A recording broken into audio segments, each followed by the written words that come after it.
So Mark, what's your favorite pop song on the charts right now? Oh, geez, I don't even know what pop songs are on the charts right now. Bruno Mars. Oh, Bruno Mars, yeah, I like that song where it's like he doesn't want to do anything, and the videos of him like dancing with a bunch of people in monkey masks. Yeah, I really like that song. okay, cool.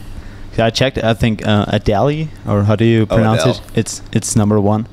Oh, I didn't know one of the artists. Is it still that song where she's singing about how her boyfriend broke up with her? I have no idea. I just checked the name. It was like Someone Like You. Something like that. Yeah. She sings like a soulful black woman, but she's a fat British woman. Really? Yeah. But I hear those fat British chicks have good voices. She does. Yeah. Yeah. Cool. Yeah. Okay, so you've been in Austria quite a few times already. Yeah, been a few times. And is there something that's like special for you that you remember? That you like? Okay. Yeah, this is the second time that I've been extremely hungover here. Oh. Well, one of the times, and I've been talking about this a lot because in 2008 we were on tour with As Blood Runs Black, and we shared a bus, and me and the bass player wrestled at like 5 in the morning after like sharing a bottle of scotch, and then he punched me in the head, and it was a big welt. So why did he punch you? Because I was choking him. Oh, okay. Seems legit. We were just drunk and like you know, being fucking stupid, and then we went and frolicked in the Austrian woods, and while it was like twilight, like morning, like sun was coming out. So then I got here and I was just miserably hungover. That's how I was this morning, but I'm feeling better because I went to the amusement park. Cool. Okay, so you're like basically always on tour. That's like at least what it feels like. Yeah. And when you come home then after those long tours, where you're like in your own little world, I guess. What do you do when you come home to get to normal life mode again? I go to the movies. I eat burritos. Chill out, just like, you know.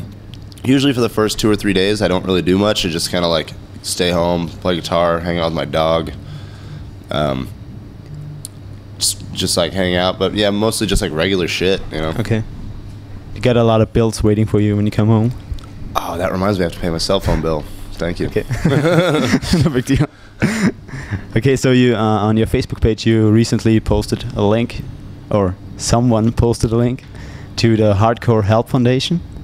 Was it from Suicide Silence's Facebook? Yeah. What is it? Hardcore Help Foundation. I don't know what that is, but if sure it's a good cause. It's for Haiti, I think. Oh yeah. Yeah. No, I mean, yeah. I wasn't aware of that, but at the same time, I'm glad that we're doing something. And it got me thinking. In your like local scene, your hardcore scene from your hometown, are you still somehow connected to it? Were you ever really a part of it? I'd say yeah. I mean, I was more aware. I guess more other people in the band were more into the hardcore scene. I was more like into metal and whatnot, like a little metal kid. But I was always aware of bands that were coming up, like As Lay Dying and, you know, Throwdown, Bleeding Through. The list goes on and on and on. So many bands, even like Northern California bands, you know, All Shall Perish, Animosity, and stuff like that. Yeah, I mean, yeah, totally. I've always had an ear for what's going on around locally. Okay, cool. So when we were arriving here, we noticed like quite a few people waiting for you, just for you guys. Yeah. And like the vast majority of those seemed like they weren't older than 16 years or so. Some came with their parents. And since now you're drawing so much people, do you think that you've maybe become somewhat of a gateway band? I mean, I'd like to. It's a compliment that comes to mind for you. Yeah, I mean, that'd be awesome. I definitely think that us and there's a bunch of bands that are around right now that are kind of like a gateway band. Like Bring Me the Horizon seems to be kind of the same thing. Like kids hear about them and then go on to find out about like just completely other things and realize why they're a band. A lot more extreme than like my gateway bands that were like Korn or System of a Down. Yeah, exactly. Everything's more extreme now. Metal is just like metal. I think, in my opinion, is what is bigger than it ever has been right now. Yeah. And that's thanks to bands like Slipknot and Lamb of God, and bands that are keeping like extreme heavy music, in the top 10 or if not number 1. Yeah. But yeah, I mean, is that a goal you would want to reach?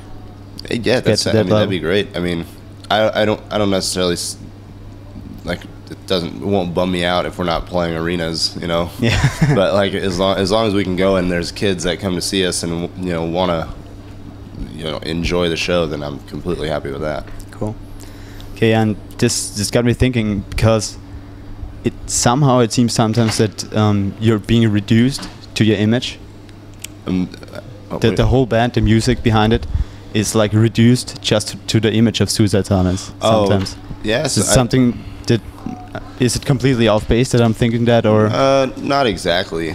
I mean, I've definitely talked to people that find out that like we're young and like we don't all have beards and long hair. Yeah. Like, I remember someone was like, "Man, I heard Suicide Silence." They told the guy that signed us, Steve Joe, to Century Media. Somebody heard us and was like, "Wait a second, they're on Century Media?" Like, I thought they were like a relapse band or like all 40 years old with beards. And I thought that was pretty funny because it's like kind of the opposite.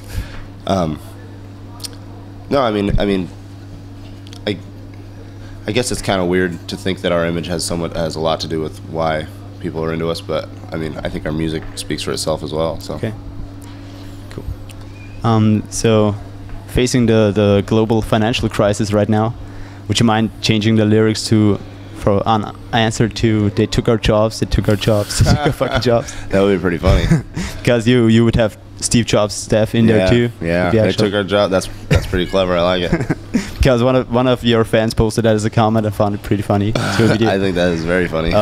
But no, seriously, do you check out the news and do you know what's going on? At this very moment, I'm not very in tune to what's going on because I'm just like I'm on tour and like just shot and like just hanging out. But yeah, when I'm home, I definitely watch the news.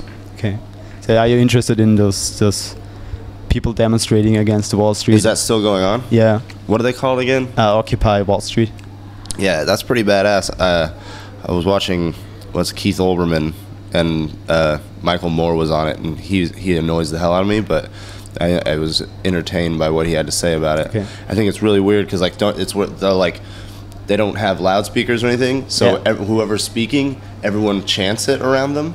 Did you see that? No, not at all. Okay, so they're like in a circle, and they'll be like, like yada yada yada yada, and then like everyone that's around them has to yell it so that everybody around them can hear it. And it goes on and on and on because they don't have loudspeakers or anything. Wow. So there'll be demonstrations, and it just sounds like church or something, like where everyone's like praying, and the priest is saying it. It's fucking weird.